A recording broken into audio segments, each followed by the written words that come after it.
Stand up. Look straight ahead. Now look up. Higher.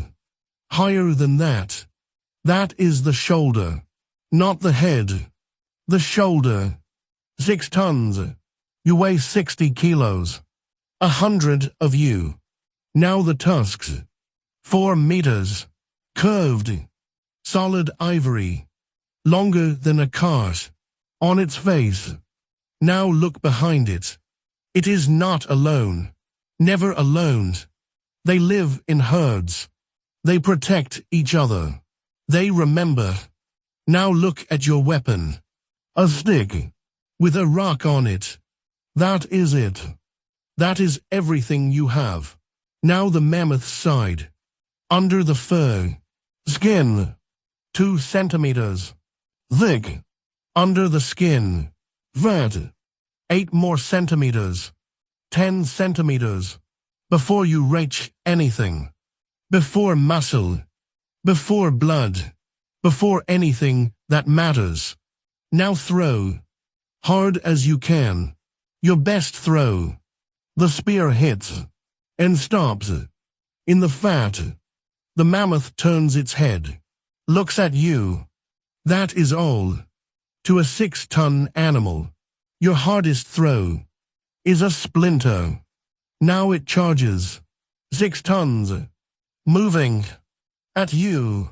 An elephant runs at 40 kilometers an hour. You run at 20. On snow. In furs. Carrying nothing. You are half its speed. On its ground. 40 meters. 30. 20. 3 seconds. You have no spear. You threw it.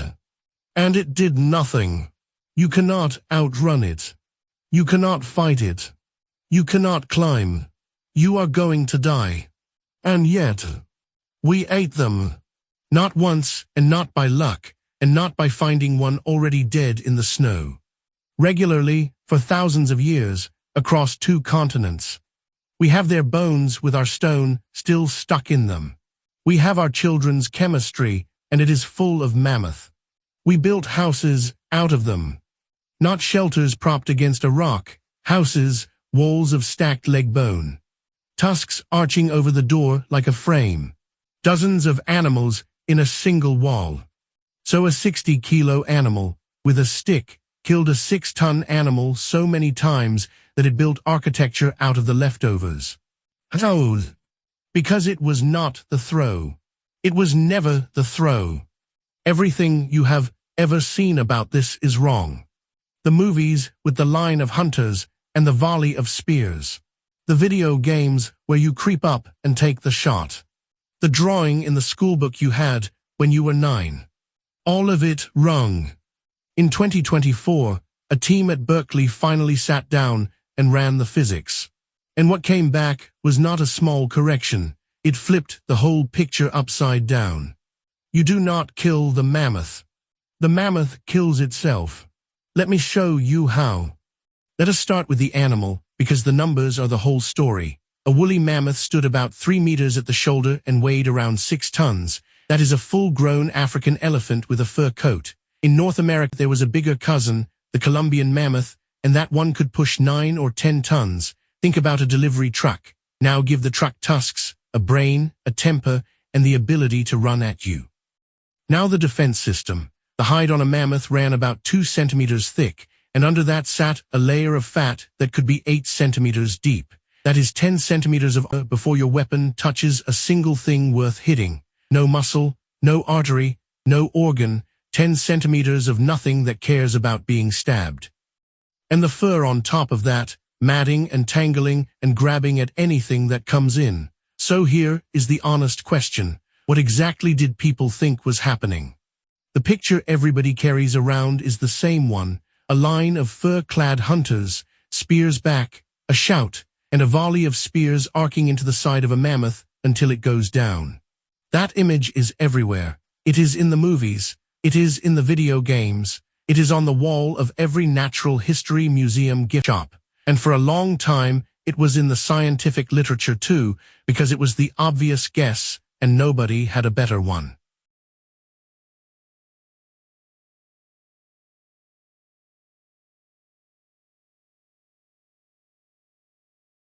It sounds clever, and there are places where researchers have suggested something like it happened, but it has always sat awkwardly because you need the herd to run the right direction, and mammoths were not stupid. That is a lot of things going right on a day when you are hungry.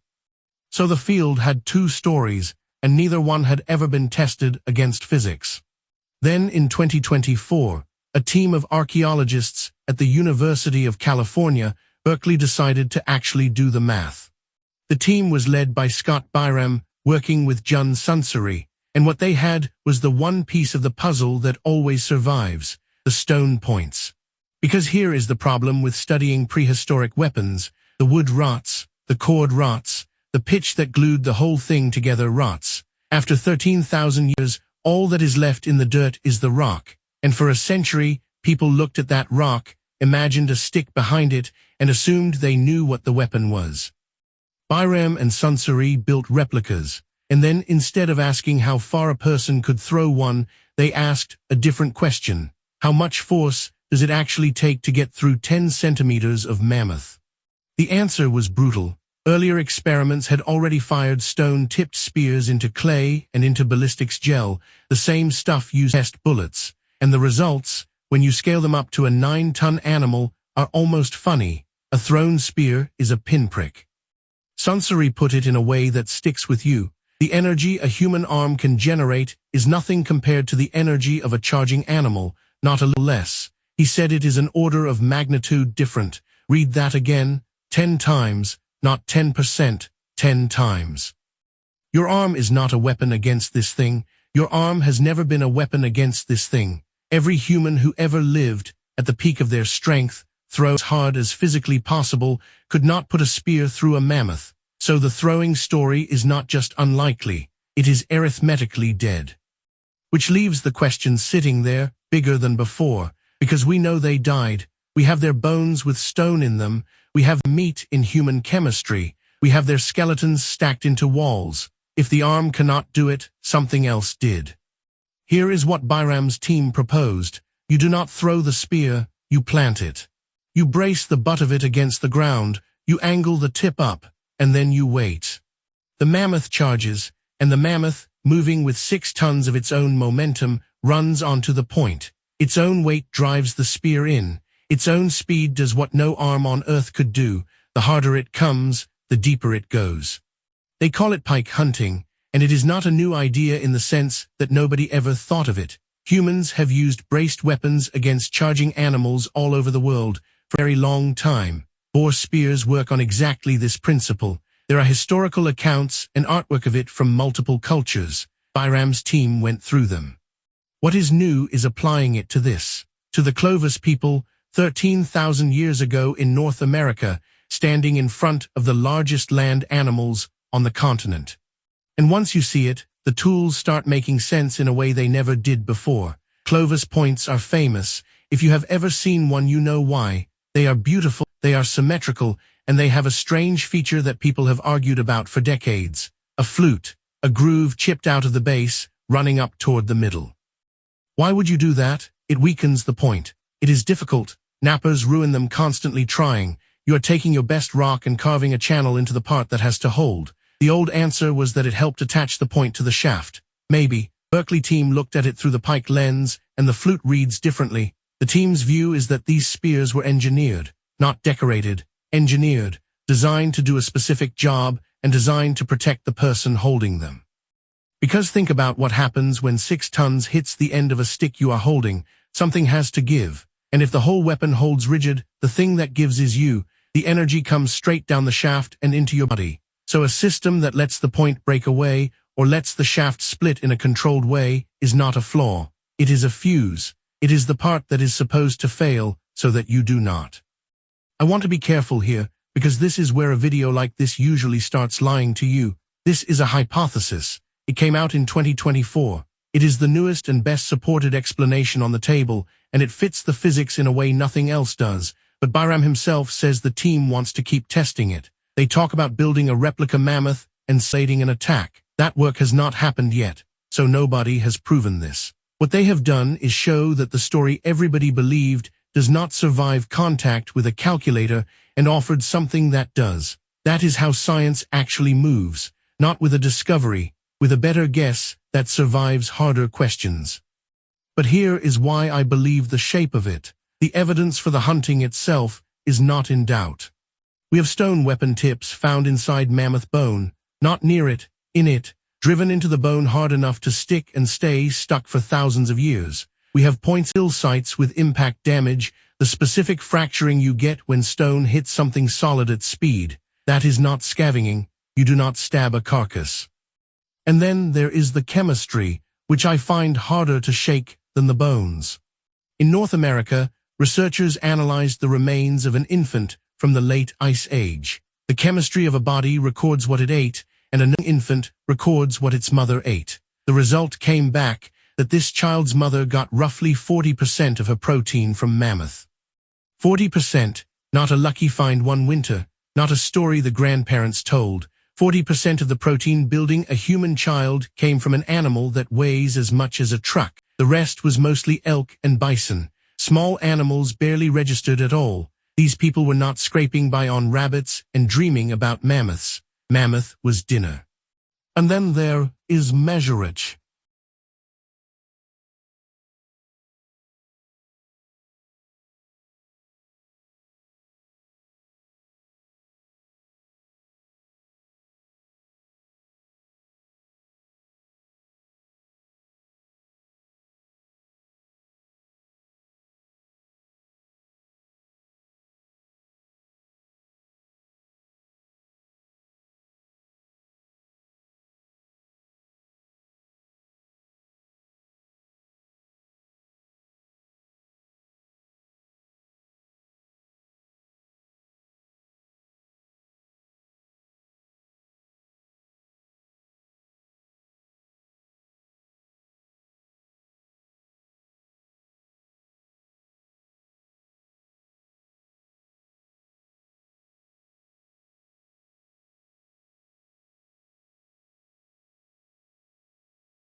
Meanwhile, from the same period, there are around 90 kill sites for animals that did not go extinct. Bison, elk, moose, deer. Read that again. We have far more evidence of hunting the animals that survived than the animals that died. If we were an extinction machine, the bison should be gone. The bison are not gone. The climate was also collapsing at the same time. Habitats were breaking apart. The honest answer is that both things were happening at once, and untangling them 13,000 years later is genuinely hard. Anyone who tells you it was definitely us, or definitely not us, is selling you a cleaner story than the ground supports. So here is where I land. For as long as anyone has told this story, it has been a story about strength, about brave men with spears, throwing hard, bringing down a monster. That story is fantasy. Your arm cannot do it. Nobody's arm could ever do it. Not once, not ever, not on the best day any human body has ever had. What actually happened is stranger and much more impressive. Somebody looked at an animal 100 times their weight and understood that they were never going to be the force in that equation. So they stopped trying to be. They took the animal's own 6 tons, its own speed, its own charge, and they pointed it at a sharpened rock. They did not overpower it. They redirected it. That is not muscle. That is engineering. 13,000 years before the word existed, and every one of those hunters knew, standing there in the snow with the ground shaking, that if the angle was wrong, or the shaft was weak, or the nerve broke and they moved, the animal would not stop. They planted the spear anyway. You come from the ones who did not move. See you in the next one.